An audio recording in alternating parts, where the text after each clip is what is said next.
Welcome to the Slop Farm. Enjoy the video. You begin by gathering the clips you'll use and launching iMovie. This saves time. Open the app, tap the plus sign, choose Movie, then pick the footage from Photos or iCloud. Once you add clips, arrange them in the timeline in the order you want the story to flow. This makes trimming faster and reveals gaps or duplicates shots early. Make sure to tap Create Movie to lock the sequence before moving to finer edits, because that keeps your workspace stable. Once your rough order is set, focus on shaping each clip. Tap a clip, drag the yellow handles to trim, or use split to cut in the middle. This fixes pacing. Next, tap the transition icon between clips to add a crossfade or cut. Short transitions speed rhythm, longer ones soften changes. Then add audio. Choose background music from iMovie, import from files, or record a voiceover. Adjust track volume so dialogue stays clear and the music supports, not drowns the message.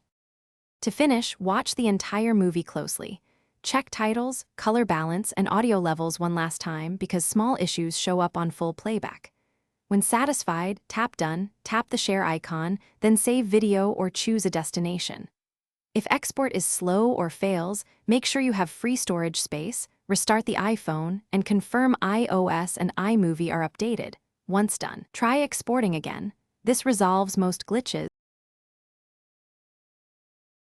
Thanks for watching. Consider subscribing if we helped you today.